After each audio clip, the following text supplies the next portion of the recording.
Welcome to our channel.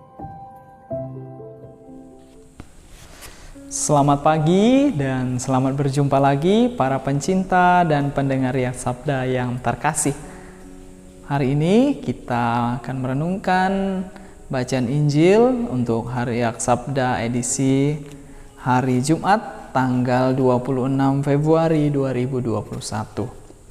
Saudara-saudariku yang terkasih dalam Kristus, dalam bacaan Injil pada hari ini, Yesus berkhotbah di bukit. Nah, khotbah di bukit merupakan kalau kita membaca kitab suci, di situ termuat ajaran tentang hal-hal yang praktis yang dapat kita lakukan dalam kehidupan sehari-hari kita. Nah, salah satu yang dapat kita pelajari atau dari bacaan Injil yang kita dengar pada hari ini tentang persembahan.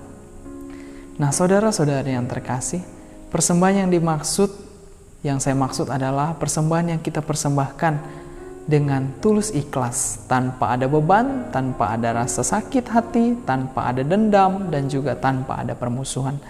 Nah, saudara-saudari yang terkasih dalam Kristus, dalam khotbah di bukit, Yesus mengatakan, "Sebab itu, jika engkau mempersembahkan persembahan di atas mezbah dan engkau teringat akan sesuatu yang ada di dalam hati saudaramu terhadap engkau, tinggalkanlah persembahan di depan mezbah itu dan pergilah berdamai dahulu dengan saudaramu, lalu kembali untuk mempersembahkan persembahan itu."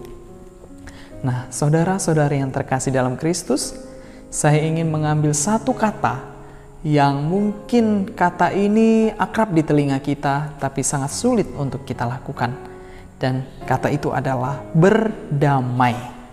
Nah, saudara-saudari yang terkasih, gampang kan mengatakan berdamai?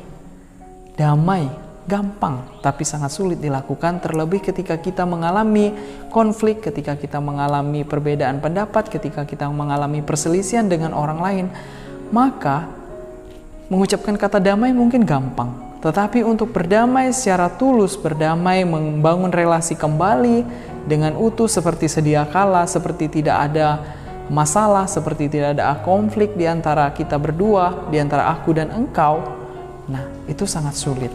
Tetapi Tuhan Yesus mengajarkan kepada kita pada hari ini bahwa penting, berdamai itu sangat penting, terlebih ketika kita mempersembahkan sesuatu kepada Allah. Nah, Allah menginginkan hati kita itu tulus ikhlas. Allah menginginkan hati kita itu tulus. Allah menginginkan hati kita itu ketika kita mempersembahkan persembahan kita, tidak ada beban, tidak ada konflik, tidak ada perselisihan di hati kita. Nah, Allah menginginkan hati kita itu murni bersih. Nah, saudara-saudara yang terkasih, mungkin dalam tindakan kita memiliki konflik, kita memiliki perselisihan dengan orang lain, kita memiliki masalah dengan orang lain, dan Allah menuntut kita untuk berdamai. Nah, memang berdamai ini sangat sulit.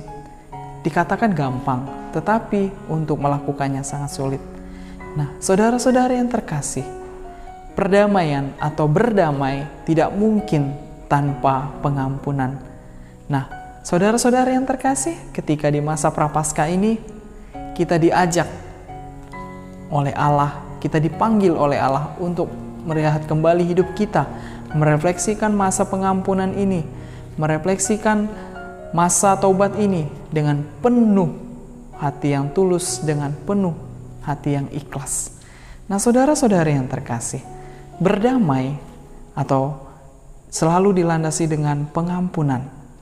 Nah, mari di masa Prapaskah ini kita melihat diri kita. Sudahkah aku pertama-tama berdamai dengan Allah? Sudahkah aku berdamai dengan saudara-saudariku yang ada di sekitarku? Nah, saudara-saudari yang terkasih, Allah selalu memberikan pengampunan kepada kita. Allah selalu ingin berdamai dengan manusia. Allah selalu ingin menjalin relasi yang intim dengan manusia. Tetapi pertanyaannya, kembali kepada manusia, maukah manusia itu menerima pengampunan Allah? Maukah manusia itu membuka hatinya untuk berdamai kepada Allah?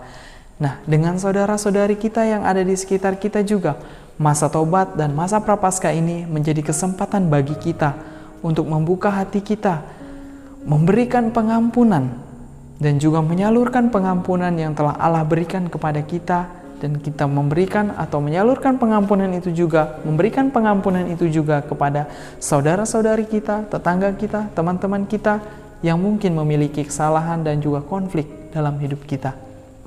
Nah, mari saudara-saudara yang terkasih, kita belajar dari Yesus bahwa ketika manusia jatuh ke dalam dosa, relasi antara Allah dan manusia terputus.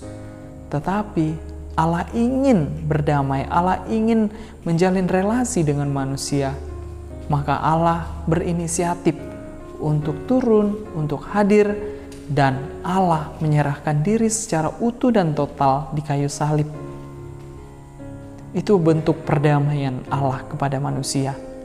Nah, sekarang kembali kepada pertanyaannya, maukah kita berdamai dengan Allah dengan meninggalkan segala perbuatan kita yang tidak berkenan kepada Allah?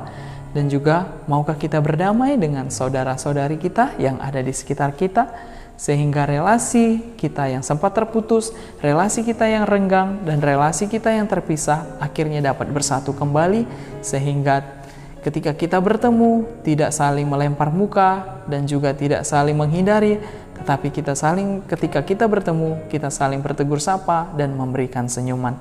Nah, semoga saudara-saudara yang terkasih, bacaan Injil pada hari ini mengajak kita untuk selalu berdamai dengan Allah dan juga berdamai dengan saudara-saudari kita. Berdamai dengan Allah berarti kita meninggalkan segala perbuatan kita yang tidak berkenan kepada Allah, dan juga berdamai kepada saudara-saudari kita, tetangga kita, berarti kita berusaha menjalin relasi, memberikan pengampunan, dan kita mohon maaf dan juga memaafkan saudara-saudari kita. Tuhan memberkati kita. Amin. Jika kamu suka video ini, like dan share kepada teman-teman seiman. Jika kamu ingin mendapatkan update-update terus, tekan subscribe dan hidupkan tombol lonceng. Terima kasih, Tuhan memberkati kita selalu.